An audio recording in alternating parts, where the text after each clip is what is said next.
चाहिए आज का वचन। हालेलुया। हाँ,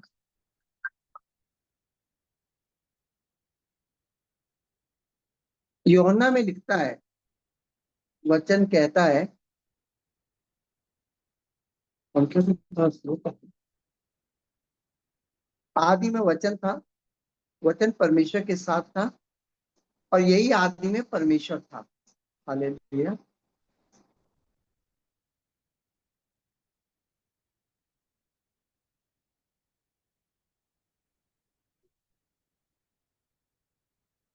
क्या इस वचन में आप लोग समझ पा रहे हैं कि मैं चिल्लाकर बोलने वाला हूँ हालेलुया बोलकर? हालेलुया। नहीं, मैं चिल्लाकर बोलने वाला हूँ हालेलुया बोलकर। क्यों क्यों क्यों क्यों क्यों क्यों? क्योंकि वचन बताता है वचन परमेश्वर था करके। हालेलुया। हालेलुया। हालेलुया। बताता है कि वचन परमेश्वर था। हालेलुया। परमेश्वर कोई और नहीं, परमेश्वर वचन था। हालेलुया। हालेलुया। आप लोग भी है ना मेरे साथ हालेलुया में?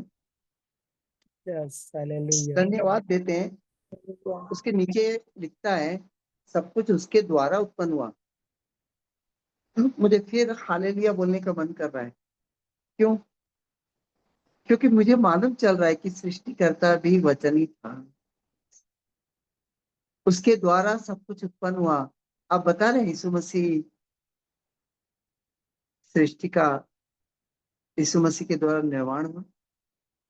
और इस बात पर तो हालेलुया बोल सकता हूँ। हालेलुया। परमेश्वर तेरी स्तुति हो।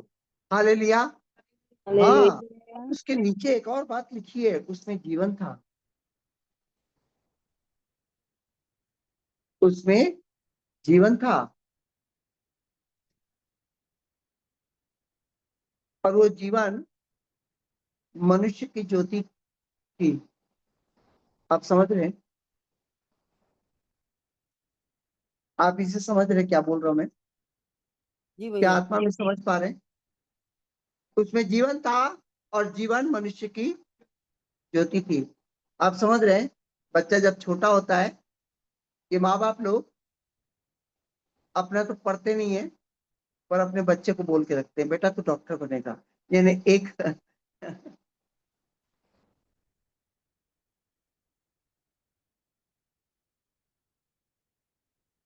हमारा बेटा इंजीनियर पढ़ेगा, बेटा तेरे को इंजीनियर पढ़ना है। वो मैथमेटिक्स से डर क्यों ना हो, पर अपन ज्योति दिखाते कि तेरे को कहाँ जाना है, इंजीनियर बनने के लिए जाना।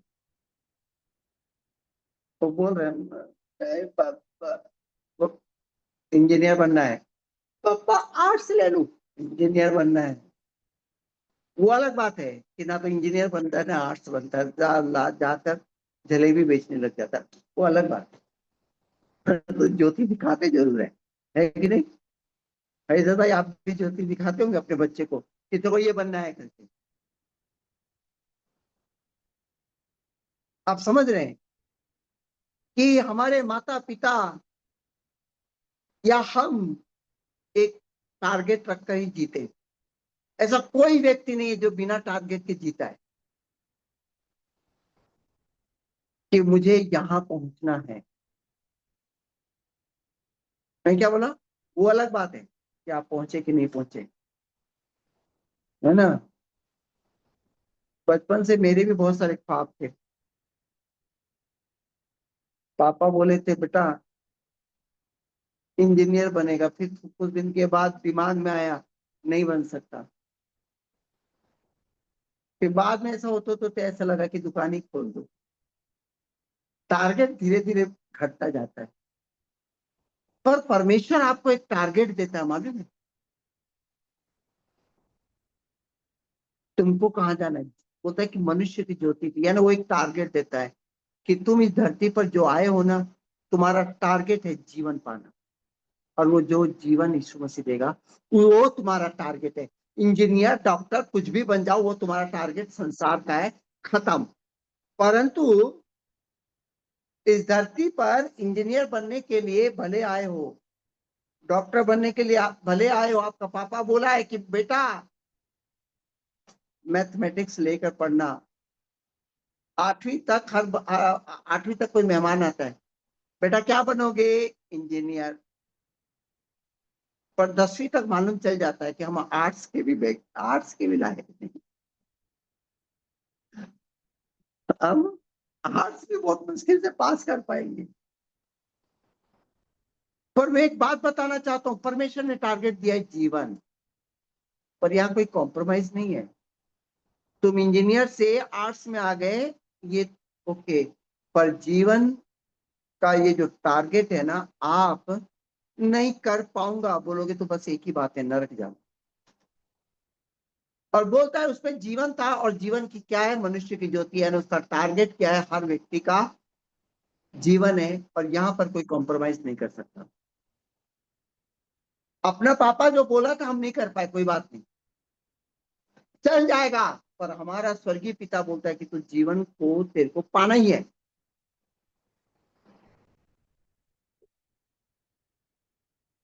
अरे मेरे पाप ऊपर वाले पापा से अच्छा तो मेरा पापा है। हम क्या बोल रहे हैं? ऊपर वाले पापा से अच्छा मेरा पापा है। कैसे? मेरे पापा को मैं रो के बोला कि पापा मेरे से नहीं होगा इंजीनियरिंग, तो पापा क्या बोला मालूम है? तू क्या करना चाहता है? आईटीआई कर लूंगा पापा, मेसन में जल्दी नौकरी मिल जाएगी, जाकर। पापा ये भी नहीं हो रहा है तो क्या करेगा? पापा एक दुकान खोल के दे दो। ठीक है, कर। क्या करे पापा? अब नहीं कर पाओगे तो आपका पापा आपको गला नहीं दबा देगा ना, क्योंकि उसको सामर्थ्य नहीं। पर मेरा स्वर्गीय पिता बोलता है तेरे को जीवन तेरा टारगेट है, और मैं यहाँ पर रो रहा हूँ कि पापा मैं नहीं कर पाऊंगा। पर मेरा पिता बोलता है नहीं कर पाऊंगा ये वाली बात नहीं है, तुझे जीवन आना ही है। तो मैंने एक बार बोला, मेरा पापा धरती का पापा बहुत अच्छा है। मैं बोला पापा मैं ये नहीं कर पाऊंगा, मत कर। बोला, दुकान खोल दिया। बोलता है कि मैं कैसा वाला पापा हूं मालूम है? मैं टारगेट नहीं बदलता। तेरा धरती का पापा टारगेट बदल देता है, तुम अपने जीवन में टारगेट बदल देते हो। बुरा नहीं मानिएगा, हमारे ग्रुप में बहुत लोग इंजीनियर हैं, पर आजकल ना टीचर का काम करते हैं, टारगेट ही बदल दिए। माँ बाप का 3-4 लाख रुपए लगाकर इंजीनियरिंग किए हैं, बाद में बीएड करके टीचर, या टारगेट बदल दिए। पर मेरा स्वर्गीय पिता बोलता है टारगेट नहीं बदलने का, तुमको जीवन पाना है, यही है टारगेट। क्या बोलता? मनुष्य की ज्योति, यानी ये टारगेट है, तुमको पाना है। मैं बोला मैं धरती पर टारगेट बदल देता हूं, क्योंकि मेरे पास सामर्थ्य नहीं है। बोलता है कि मैं स्वर्गीय पिता हूं, टारगेट नहीं बदलेगा, मैं अपना अनुग्रह तुझे करूंगा। कोई है क्या हालेलुया बोलने वाला? टारगेट नहीं बदलेगा, टारगेट वही रहेगा, जीवन हालेलुया। पाना। हालेलुया। पर मेरा अनुग्रह इतना होगा, पौलुस को याद कर बोलता है, कांटा लगा हुआ है, बोलता है प्रभु मेरे को दर्द है। बोलता है नहीं, टारगेट नहीं, दर्द है, चंगाई में मैं जीना चाहता हूं। बोलता नहीं, मैं चंगाई दूं या ना दूं, तेरे को जीवन में रुके रहना है। दर्द है, कोई बात नहीं, मेरा अनुग्रह काफी है। बोलता है इतना अनुग्रह करूंगा कि तो जीवन की दौड़ में पीछे नहीं रहेगा। टारगेट नहीं बदलेगा, तेरा टारगेट एक ही है, जीवन। अब मैं आप लोग को पूछना चाहता हूं, क्या बनना चाहते हो छोटू भाई आगे जाकर? अभी बिजनेस कर रहे हो, आगे जाकर क्या करना चाहते हो? भला का। मेरे साथ बोलो, भैया एक बात बताऊं, बोलो, भला काम करूं या ना करूं? बड़ा दुकान खोलूं या ना खोलूं? पर मेरे जीवन का एक ही टारगेट है कि मैं जीवन को पाऊं, अनंत जीवन। उसके अलावा कोई टारगेट नहीं है तुम्हारा। धरती का टारगेट तुम फेल हो जाओ कोई बात नहीं, पर जीवन का टारगेट बोलते बात साफ अक्षरों में लिख दिया है। वो उसमें जीवन था, और ये जीवन क्या है? मनुष्य की ज्योति है। यानी मनुष्य को कहां पर जाना है? जीवन की ओर। इंजीनियर बने या ना बने, मैं अपने पिता के उसमें खरा मेरे पिताजी बोलते थे तो कुछ नहीं कर सकता। इसी चक्कर में मैं 20 बिजनेस किया, 20 नौकरी किया। पापा मैं कुछ कर सकता हूँ, मेरा पापा बोला तो कुछ भी नहीं कर सकता। पर मेरा स्वर्गीय पिता बोला तेरा टारगेट सही है, जीवन की ओर आगे। मैं इस धरती पर कुछ कर पाऊं या ना कर पाऊं, इससे कोई फर्क नहीं पड़ता है। मेरा टारगेट केवल जीवन। यहां पर असफल हो सकता हूं, पर मैं जीवन की दौड़ में असफल नहीं होगा। कितने लोग हैं? क्या ऑनलाइन वाले जाग रहे हो क्या? तो म्यूट करके थोड़ा सा मोटिवेट करो भाई। Hallelujah hallelujah. हालेलुया आप लोग को टारगेट, मैं आज ऑनलाइन वाले लोगों को पूछना चाहता हूँ, आपका टारगेट क्या है?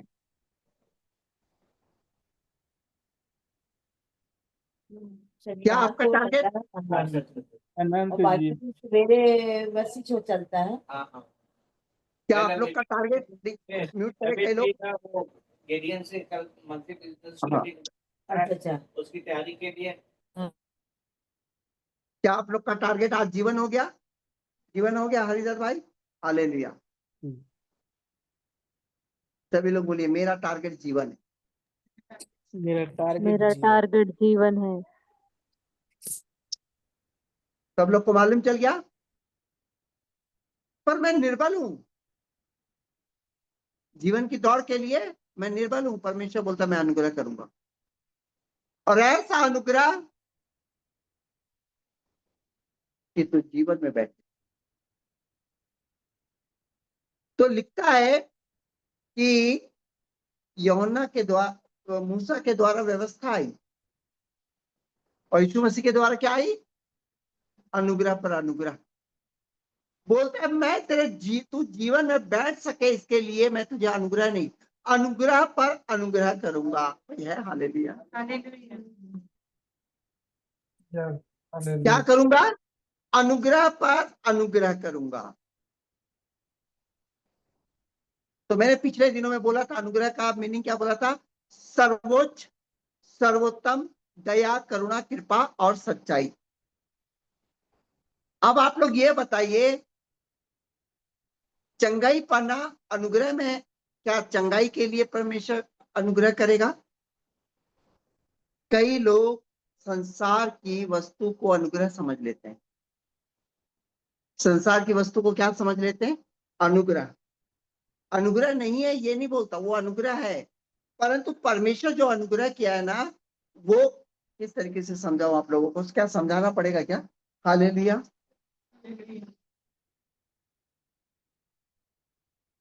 खाना भोज में जाते हो, है ना? अनीता जी भोज में जाते हैं कि नहीं किसी की शादी विवाह में?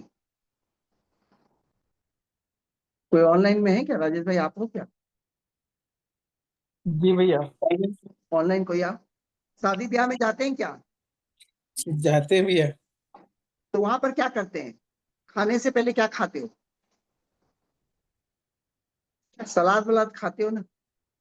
हाँ सलाद है, लड्डू है, जो बांटते हैं उसको खाते हैं। मैंने स्टार्टर्स खाते हो या हाँ सीधा स्टार्टर खाना खाते हैं। नहीं? हाँ स्टार्टर्स खाते हो।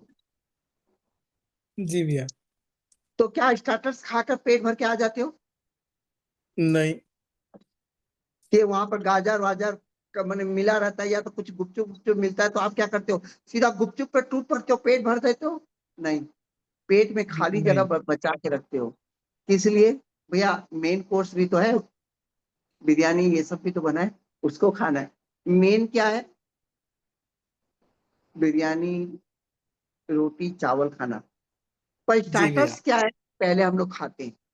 तो ये जो अपन धरती पर ये जो चंगाई वंगाई पाते ना, ये स्टार्टर्स समझ रहे हो ना, ये क्या है, स्टार्टर्स है। स्टेटस है। लोग ना इसी को ना अनुग्रह मान लेते हैं। तो कई लोग मेरे पास आते बोलते हैं परमेश्वर का अनुग्रह हुआ कि मेरा पेमेंट बढ़ गया। अरे ये सब स्टार्टर्स है भाई, वो थोड़ा थोड़ा गाजर सलाद है, इसी में खुश हो जाते हैं। ओरिजिनल अनुग्रह किसी को नहीं, ओरिजिनल खाना नहीं खा पाते। क्या आप लोग स्टार्टर्स से खुश हो जाएंगे कि ओरिजिनल अनुग्रह चाहिए, बताइए। ओरिजिनल अनुग्रह चाहिए भैया। हाँ, तो मेरे प्रियो, हम लोग स्टार्टर से खुश होने वाले नहीं है, है ना, मेन कोर्स से खुश होते हैं। हालेलुया। हालेलुया। और ये अनुग्रह, देखिए, कुछ कुछ लोग सोचते हैं कि चंगाई क्या है, अनुग्रह है, मानते हैं चंगाई अनुग्रह है। तो क्या नया नियम के पहले चंगाई नहीं होती थी क्या? चंगाई नहीं हुई है क्या नया नियम के पहले? परमेश्वर ने हिजकिय्याह राजा को 15 साल नहीं बढ़ाया था क्या, मौत मौत से हटाकर? बढ़ाया था ना, 15 साल। मरने वाला था, उसको कितना साल दिया, 15 साल। चंगा किया है कि नहीं? क्या नामान कोढ़ी चंगा नहीं हुआ था क्या? तो यहाँ यीशु मसीह क्या बोलता है कि अनुग्रह किसके द्वारा आई? यीशु मसीह के द्वारा। तो उस समय यीशु मसीह था क्या पुराने नियम में? नहीं था ना, पुराने नियम में यीशु मसीह नहीं था, पर चंगाई तो हो रही थी ना परमेश्वर के द्वारा। तो वो जी सब भाई। अनुग्रह था? नहीं, हाँ। पूर्ण अनुग्रह नहीं था वो परमेश्वर के द्वारा कृपा थी। पर अनुग्रह किसके द्वारा आई है? प्रभु मसीह। अब जब पुराने नियम में भी चंगाई हो रही थी, क्या एलिसा एलिया इन लोग चंगा नहीं किए क्या? किए। तो आज हम जो प्रभु यीशु में हम चंगा पाते हैं, हमारे जीवन में कुछ होता है, हम उसको कैसे बोल सकते हैं कि ये पूर्ण अनुग्रह यही है करके? नहीं बोल सकते। क्या मैं समझा पा रहा हूँ? हालेलुया। क्या पवित्र आत्मा में समझ पा रहे हैं कि आपके जीवन में चंगाई आ गई तो आप बोल रहे हो कि परमेश्वर का अनुग्रह हुआ। आपको एक जीवन साथी आ गया तो बोलते कि परमेश्वर का अनुग्रह हुआ। आपको घर में गाड़ी आ गई तो परमेश्वर के अनुग्रह से मुझे ये आया। अनुग्रह है भाई, आशीष है। क्या आपको लगता है स्वर्ग से यीशु मसीह को इसलिए भेजा होगा कि आपको गाड़ी चंगाई दे दे करके? ये सब स्टार्टर्स है, मेन कुछ और है। तो बोलते हैं ना, पिता परमेश्वर मुझ पर अनुग्रह कर। हमारा राजेंद्र भैया बहुत बोलता है, पिता परमेश्वर मेरा पेमेंट डबल कर दे, आपका अनुग्रह हो, बोलता है।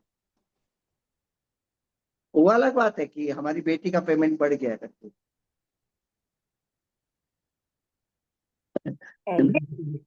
अब उसके उसके ऊपर वो डबल पेमेंट हो गया उसका। और वो बोलता है परमेश्वर का अनुग्रह हुआ भैया, क्या आपने अपनी बेटी मेरे को दे दिया और मेरा पेमेंट डबल हो गया। अरे पगले, ये तो स्टार्टर्स है रे, मेन अनुग्रह कुछ और है। क्या आप लोग जानना चाहेंगे अनुग्रह क्या है? हाँ, जी देखिए, मैं भैया, एक ना परिभाषा बोलता हूँ अनुग्रह का। जहां पर अपनी पहुंच ना हो, जहां पर अपनी पहुंच ना हो और वहां कोई पहुंचा दे, अनुग्रह। क्या चंगाई में Yes. आप लोगों की पहुंच है कि नहीं, बताइए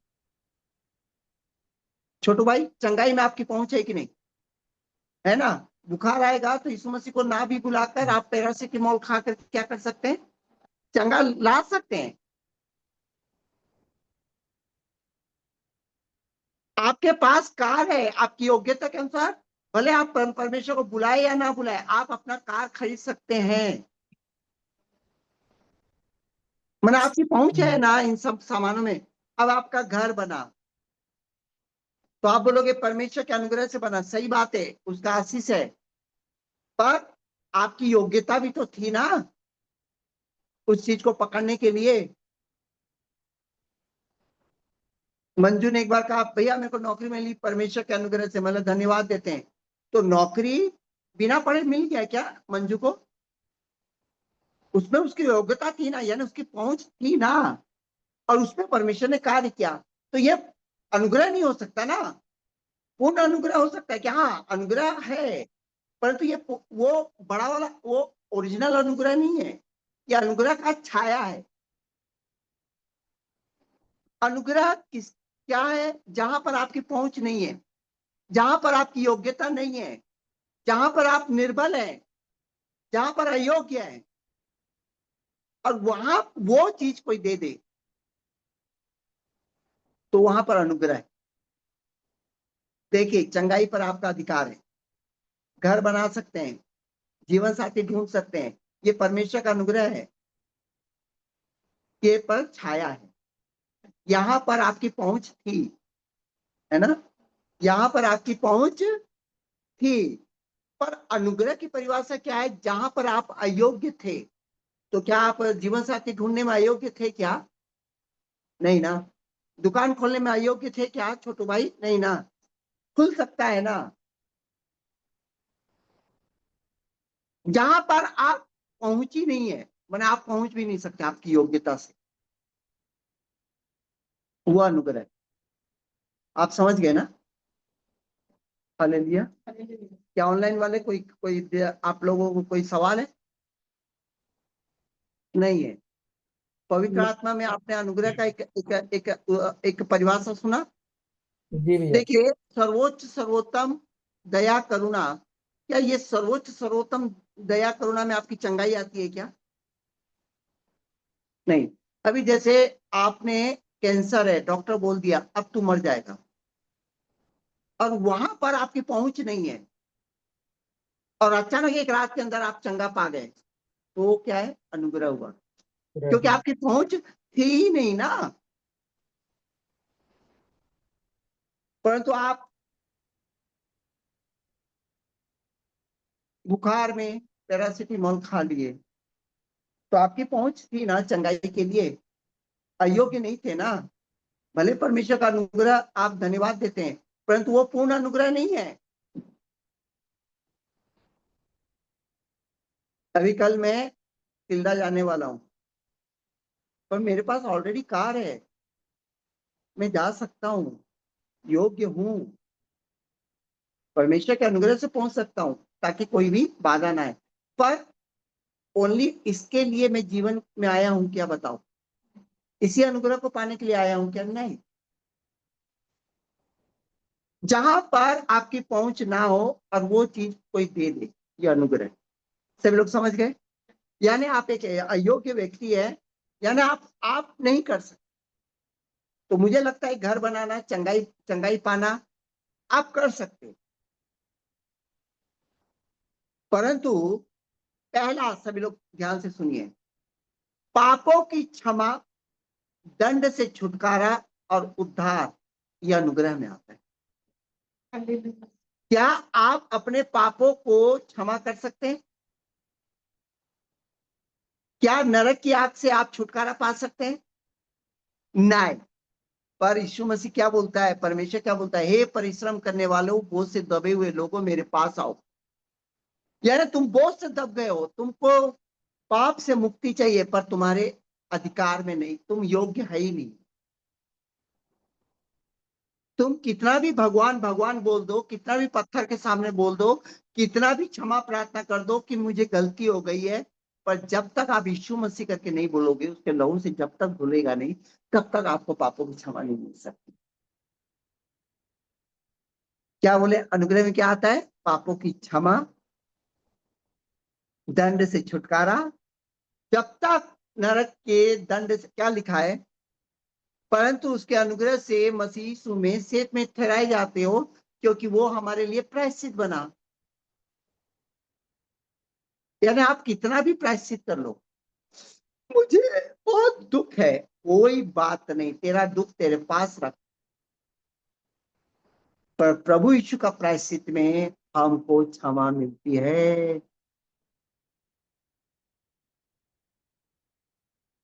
कोई है हालेलुया कहने वाला? बोलता है कि तुम हालेलुया। जो व्यवस्था के अधीन हो, दंडित हो, प्रभु यीशु ने अपने ऊपर उस दुर्बलता को लिया, और तुमको आत्मा में चलने के लायक बनाया। अब तुम दंड के अधिकारी नहीं हो, तुम अनुग्रह के अधीन हो। हालेलुया। क्या बोलता है, क्या बोलता है?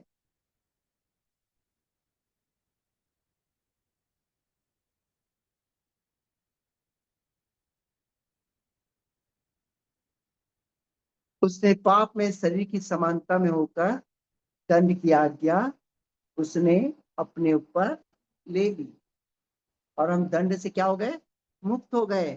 क्या इस बात के लिए आपकी पहुंच है क्या? नहीं है ना।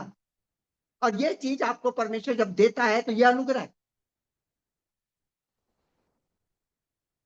क्या आप गहराई से समझ पा रहे हैं क्या? हालेलुया।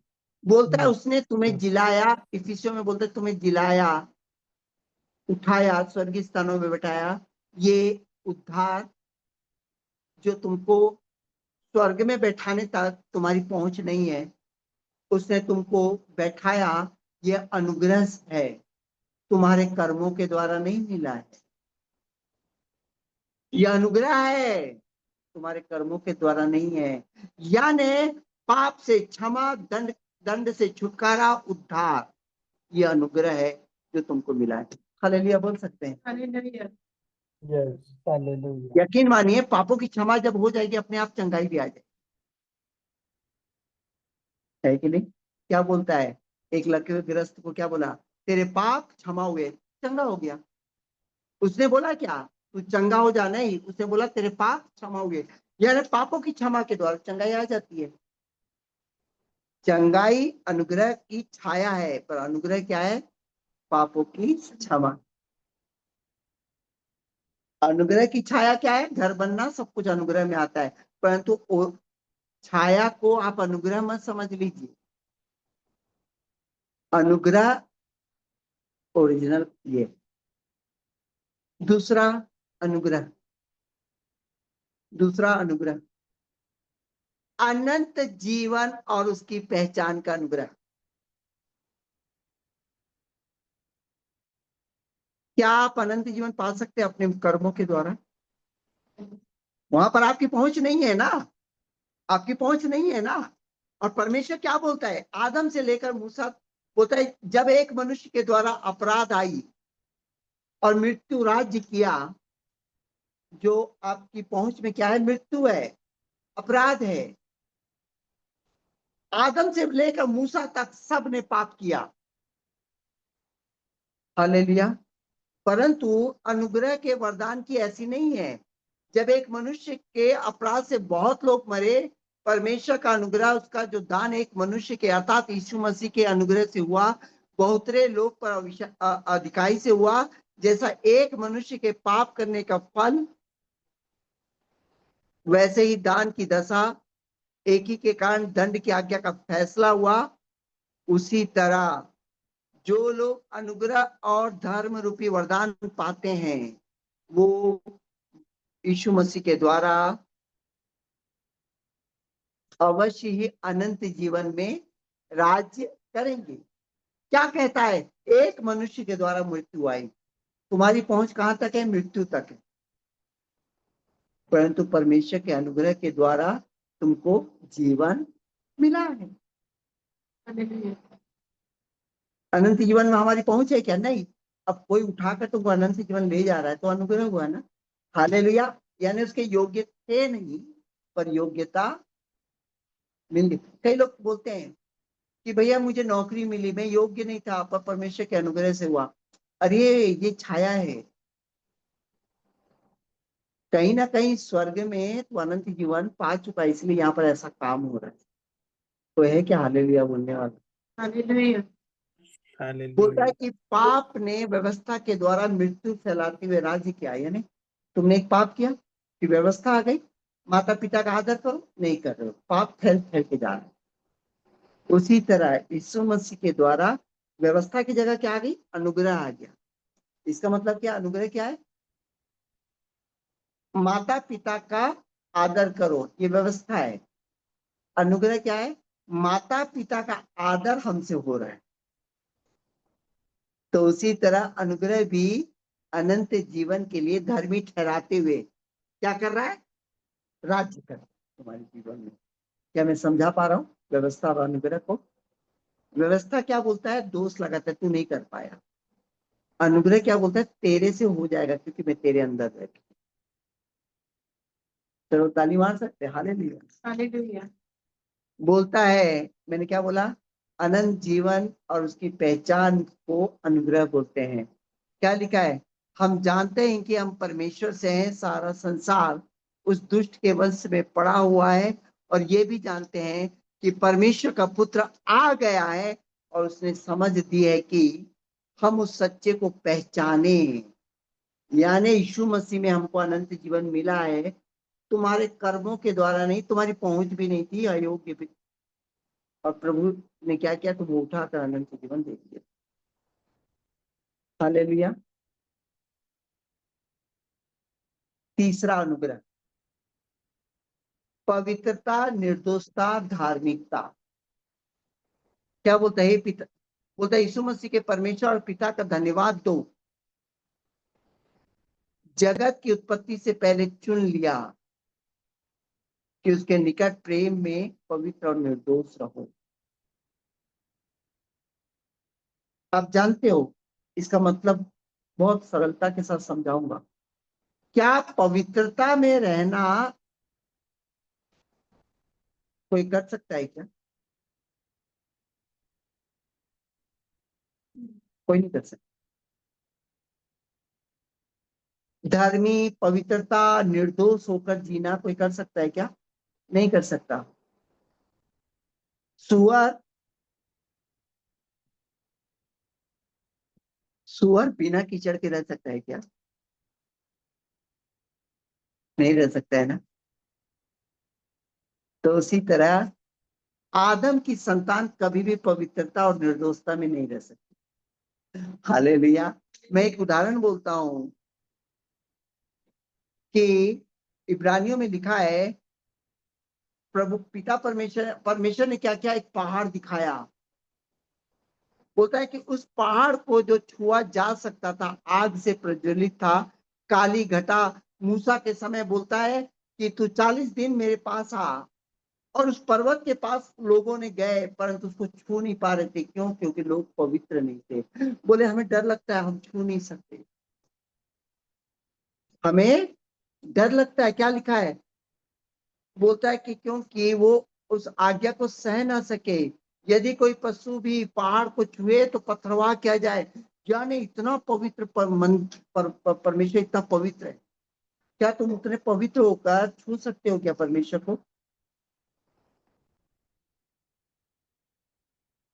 वो ऐसा दर्शन ऐसा डरावना था कि मूसा ने कहा मैं भी डरता और कांपता हूं। यानी तुम क्या पवित्र बनकर परमेश्वर को छू सकते हो? वो तो इतना पवित्र है कि तुम कितना भी कोशिश कर लो, तुम पवित्र नहीं हो सकते। मूसा जब डर गया तो हम कहाँ के हैं? हालेलुया। परंतु जानते हो, लिखा है नई वाचा के मध्यस्थ यीशु और छिड़काव के उस लहू के पास आए हो। तुम यीशु मसीह के लहू के द्वारा अब पिता, अब परमेश्वर को क्या कर सकते हो? छू सकते हो। तो ये पवित्रता, निर्दोषता तुम्हारे कर्मों के द्वारा, यीशु मसीह के लहू के द्वारा हो रहे हो? पहले ये मत को बताओ। तो पवित्र होना तुम्हारे योग्यता के ऊपर नहीं है, तुम उसको कर ही नहीं सकते। पर प्रभु यीशु में आने के कारण, लहू में आने के कारण तुम पवित्र हो और परमेश्वर को छू सकते हो। राजेंद्र भाई वहां से बोल रहे हैं कि भैया मैं छूना चाहता हूँ, मैं तो प्रभु यीशु के लहू में हूँ, मैं छूना चाहता हूँ, मैं परमेश्वर को छूना चाहता हूँ। भैया, मेरे भाई, मेरे बच्चे, परमेश्वर को तुमने छू लिया, इसलिए तो पिता कह के पुकारते हो। हालेलुया। हालेलुया। तुम यस, परमेश्वर को, तुम प्रभु यीशु के लहू में पवित्र हो, इसलिए तो परमेश्वर को पिता कह के पुकारते हो। ये पिता शब्द कोई और नहीं कह सकता, केवल प्रभु यीशु का लहू में ही। पवित्रता में ही हम कह सकते हैं। और ये अधिकार, ये अनुग्रह हमको मिला है, किसी और को नहीं मिला है। इसको बोलते हैं अनुग्रह।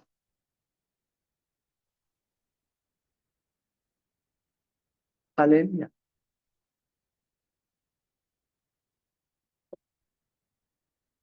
और जब तुम निर्बल होते हो ना, परमेश्वर का अनुग्रह बहुत होता है। बोलता है कि इसलिए आओ अनुग्रह के सिंहासन के निकट याव बांध कर चले, क्योंकि हम पर दया हुई है। और जो अनुग्रह हमने पाया है उसके लिए परमेश्वर सहायता करे। यानी तुम परमेश्वर के पास डायरेक्ट जाके बात कर पा रहे हो। ये क्या कोई और कर सकता है क्या? नहीं, केवल प्रभु यीशु के लहू में हो सकता है ये अनुग्रह। बोलते हैं पिता मेरे को अनुग्रह बढ़ा, यानी लहू में जाकर मैं क्या करूं? पिता से बात कर पाऊं, पिता मुझे अनुग्रह दे। क्या आप लोगों ने अनुग्रह की नई बातें सीख रहे हैं? हालेलुया। अनुग्रह क्या है? परमेश्वर की विरासत अनुग्रह है। हमारा राजेंद्र भैया कुछ दिन पहले बोल रहा था, क्या बोल रहा था? भैया मेरे पिताजी का एक 2 जमीन मेरे नाम पर होने वाला है। परमेश्वर के अनुग्रह से वो दोनों जमीन मेरे नाम पर होने वाला है।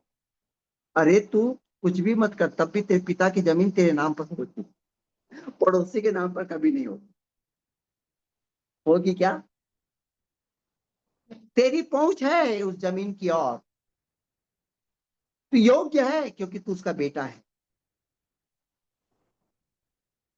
अब उसमें परमेश्वर का अनुग्रह का छाया है। अनुग्रह है क्या पूरा? नहीं।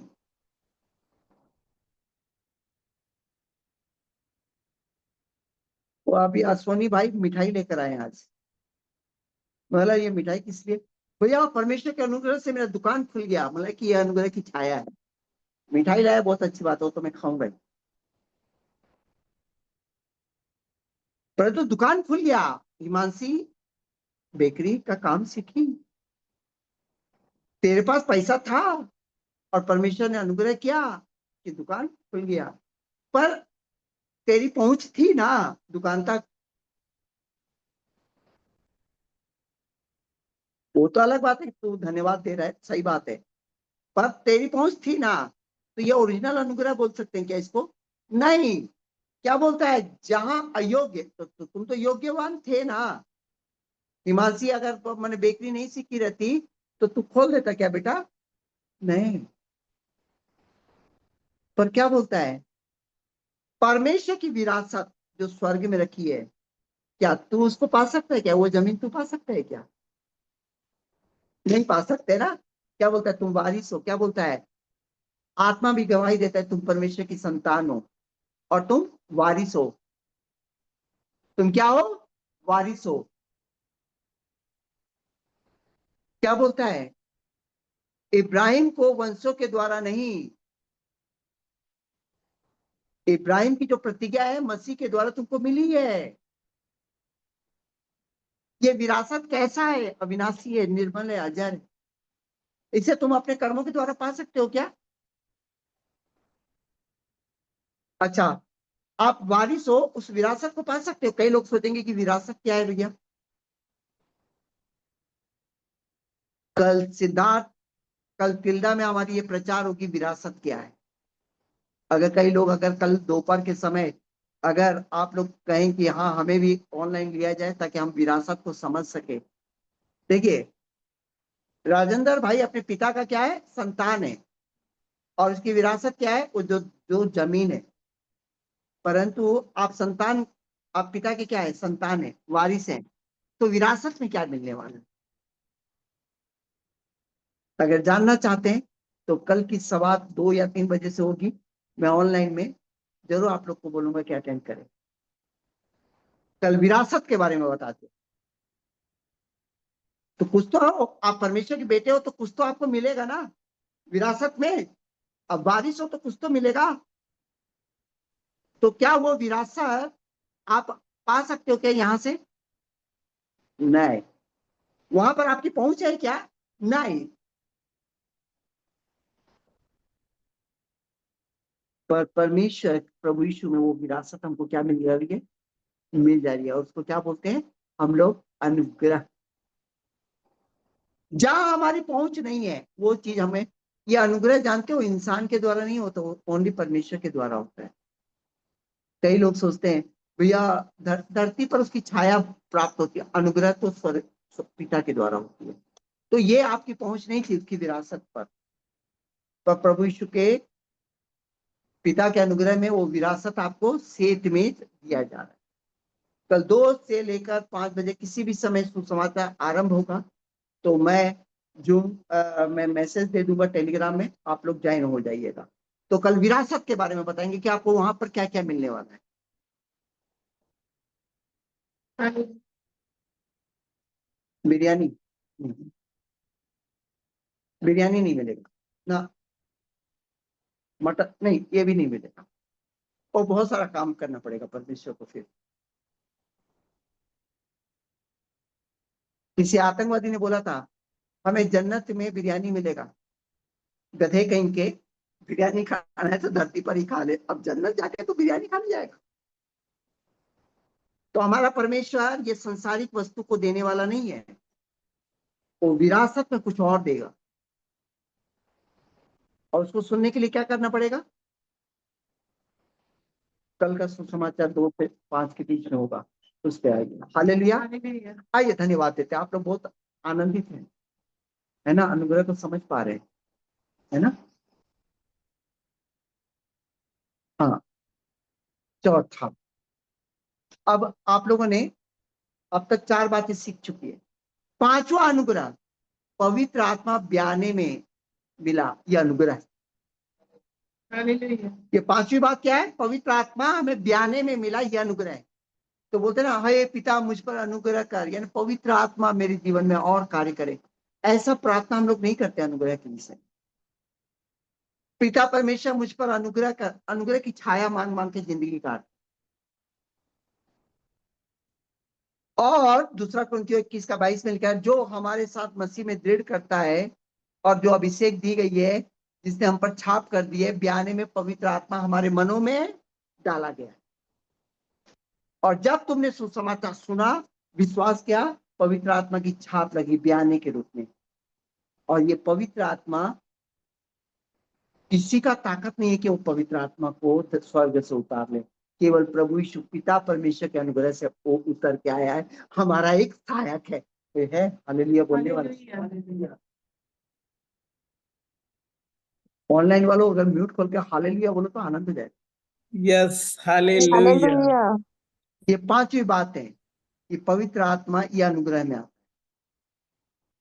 मैं फिर से एक बार रिपीट करूंगा अंत में, है ना? 6वीं बात, स्वर्ग की भेदों की समझ दी गई है। क्या धरती का आदमी स्वर्ग के बारे में जान सकता है क्या? पर यकीन मानिए हम जान सकते हैं। मैंने कई बार बोला ना, मैंने दर्शन में नरक भी देखा है, और दर्शन में क्या देखा है? परमेश्वर का वो स्थान देखा है जहां से मेरे को उठाया जाने वाला। क्या आम आदमी जान सकता है क्या स्वर्ग की भेद की समझ? नहीं, पर प्रकाशित वाक्य पूरा स्वर्ग की भेद के बारे में बोल दिया है। और ये समझ क्या बोलता है? आह, क्या ही गंभीर है, उसका भेद बहुत गंभीर है। और यीशु मसीह बोलता है, परमेश्वर के राज्य की भेद की समझ दी गई है तुमको, बाहर वालों को नहीं दी गई है। मती में मरकुस 4 में क्या बोलता है? तुमको तो परमेश्वर के राज्य के भेद की समझ दी गई है, बाहर वालों को नहीं दी गई है। वो देखकर भी नहीं देख सकते, सुनकर भी नहीं सुन सकते। परंतु जब तुम राज्य की बातें होती हैं तो बराबर तुमको समझ में आता है कि ये वाली बात अनंत जीवन वाली बात। हालेलुया। स्वर्ग की भेद की समझ दी गई है। उसके बाद अगर तुम दृष्टांत समझ नहीं पा रहे हो, इसका मतलब है कि स्वर्ग की बातों को तुम धरती पर क्या कर रहे हो? तुम धरती से मेल मिलाप कर रहे हो। नहीं, स्वर्ग की बातों को समझना है तो स्वर्ग की ओर ध्यान लगाना चाहिए। बोलता है तुम दृष्टांत क्यों नहीं समझ पा रहे हो? क्योंकि तुमको जो समझ दी गई है उसका इस्तेमाल कर ही नहीं रहे हो ना। जबकि एक विश्वासी को स्वर्ग की बात समझने के लिए पूरा भेद दिया गया है। हालेलुया। आप कोई भी बात समझने की कोशिश करें, परमेश्वर कुछ दिन में आपको ना दिखा देगा। ऐसा खोल देता है भी। पर कई सारे मसीह लोग क्या करते हैं, स्वर्ग की भेद को समझना ही नहीं चाहते। वो संसार में जोड़ते रहते, गाड़ी घोड़ा घर वर में, पर उनको समझ में नहीं आता है घर तो हमको अनंत जीवन में मिला है। उस घर की ओर ध्यान नहीं लगा पाते।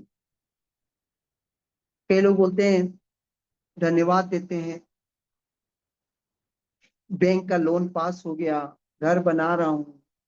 नहीं, स्वर्ग में तुम्हारा घर बन रहा है, इसलिए यहाँ पर घर बन जा रहा है। हालेलुया। ये भेद तुमको समझना चाहिए कि स्वर्ग में घर बन रहा है, इसलिए तुम्हारा कमी घटी में भी घर बन जा रहा है। ये अनुग्रह है। तुमको स्वर्ग में दुल्हा दिया गया है, इसलिए जीवन साथी भी तुमको कैसा मिल रहा है, अच्छा मिल रहा है। कई लोग अपने घर की ओर ध्यान देते हैं, अपने जीवन साथी की ओर ध्यान दे रहे हैं और उसी को अनुग्रह समझ लेते हैं। एक लड़की बोल रही थी, मैंने कुछ दिन पहले ही सुना, मेरे को फोन लगाई, बोली कि सर मैं होने वाले पति को बोल रही थी कि आप मेरे लिए वरदान हो। मैं बहुत रोया।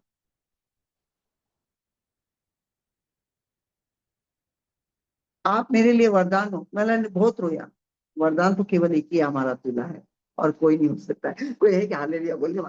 आप स्वर्ग की भेद की समझ को आप धरती पर जोड़ रहे हो, इसलिए आशीषित नहीं हो रहे हो।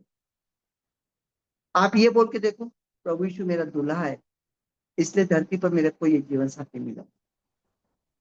आप बोल के देखो, स्वर्ग में मेरा घर बना है, इसलिए मेरा घर बना। हमारी बेटी को भी कई कई समझाता हूँ, मामा लोन लेकर घर बनाई हूँ। मैंने, नहीं रे, तेरा घर ऊपर बना है, इसलिए यहाँ घर बना। तो है क्या, हालेलुया बना।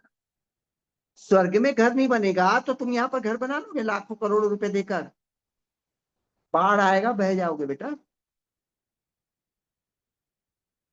है ना। स्वर्ग में भला काम मिला है, इसलिए पति पत्नी दोनों को नौकरी मिल गई। नहीं मिला रहता तो थोड़ी ना मिल जाता है, दो दो नौकरी मिल जाता है क्या? अयोग्य व्यक्ति को भी आजकल गवर्नमेंट जॉब मिल जा रहा है, तो क्यों मिल जा रहा है? क्योंकि स्वर्ग में भैया उसको अनुग्रह हो चुका है, भला काम घर वर सब बन चुका है, इसलिए यहाँ पर आसानी से सब कुछ हो रहा है। तो बोलता स्वर्ग की भेदों की समझ दी गई है और लोग दृष्टांत नहीं समझ रहे, इसका मतलब है कि वो धरती वाली बातों पर अपने आप को अनुग्रह में देगा, वो स्वर्ग की बातों को। ऐसा कोई व्यक्ति दिखा है कि आपको जो स्वर्ग की बातों पर ध्यान लगा के बैठा है? कईयों है, उनमें मैं भी हूँ। चंगाई मेरे को स्वर्ग में दिख जाएगी। Hallelujah hallelujah. पौलुस क्या बोलता है, अनुग्रह बहुत है। धरती की चंगाई हो या ना हो, धरती पर घर बने या ना बने, धरती पर अच्छा जीवन साथी मिले या ना मिले, पर अनुग्रह में सब कुछ मिल चुका है। हालेलुया। कोई है क्या अनुग्रह? हालेलुया बोलना। Yes, hallelujah. हालेलुया। सातवां अंतिम है, निर्बलता में सिद्धता का अनुग्रह। आप जब निर्बल होते हो ना, क्या बोलता है पौलुस, मेरी निर्बलता में अनुग्रह बढ़ता है। जब आप निर्बल होते हो ना धरती पर, चाहे बीमारी में चाहे किसी भी बात पर, परमेश्वर का अनुग्रह होता है कि तुमको निर्बलता से निकाले। ये उसका सबसे बड़ा अनुग्रह।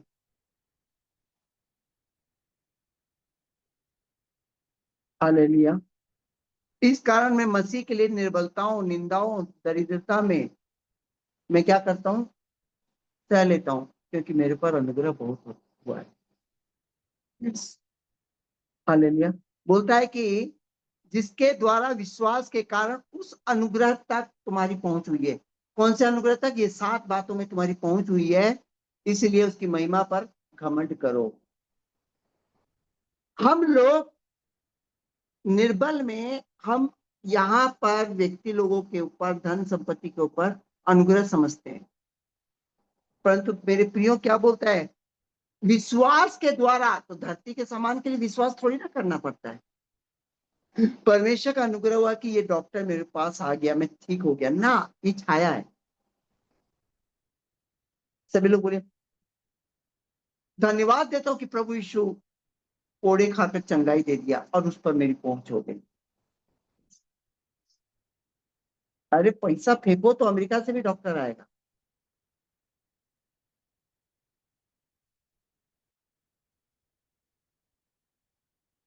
पैसा नहीं है अमेरिका से भी डॉक्टर लाते हैं। ऊपर से आएगा पैसा, हालेलुया, अनुग्रह से आएगा। प्रभु यीशु के कोड़े खाने से चंगाई स्वर्ग से आई, अनुग्रह के द्वारा, डॉक्टर के द्वारा नहीं। बोलता है कि तुम्हारी निर्बलता में अनुग्रह सिद्ध होता है, इसलिए बोलता है, इसलिए क्लेश में भी घमंड करो और धीरज रखो, अनुग्रह तुम्हारे जीवन में प्रकट हो जाए। Hallelujah, hallelujah. तो मेरे प्रियो, 7 अनुग्रह के बारे में आपको बताया गया है ना। अभी सर वो घर के बारे में नहीं बताया अनुग्रह में, अभी तो बोला घर छाया में आता है, अनुग्रह में नहीं आता है। सर जीवन साथ वो भी छाया में आता है। वो मेरे को और मेरी पत्नी दोनों को नौकरी हो गया, वो भी छाया में आता है। अनुग्रह ऊपर से आता है जो कि परमेश्वर करता है। पहला, सब लोग बोलिए, पापों की क्षमा, दंड से छुटकारा, उद्धार, पिता परमेश्वर का अनुग्रह, पिता परमेश्वर के अनुग्रह से मिला है। दूसरा, पिता परमेश्वर का अनुग्रह अनंत जीवन और अनंत जीवन की पहचान। अनंत जीवन की पहचान में प्रवेश करोगे ना, पिता परमेश्वर का अनुग्रह।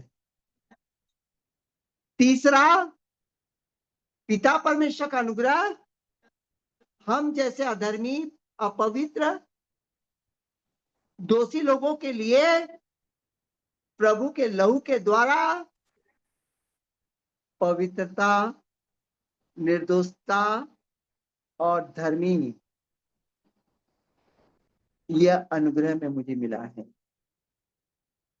चौथा, पिता परमेश्वर का अनुग्रह मुझे जो वारिस बनाया है, मैं उसकी जो संतान हूं, मैं जो उसका वारिस हूं। पिता परमेश्वर का अनुग्रह विरासत में मिला है, नहीं, विरासत पिता परमेश्वर के अनुग्रह में मिला है। और विरासत को समझने के लिए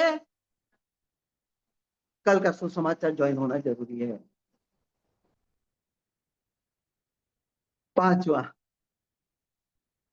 पिता पवित्र आत्मा जो ब्याने में मिला है, वो परमेश्वर का अनुग्रह है।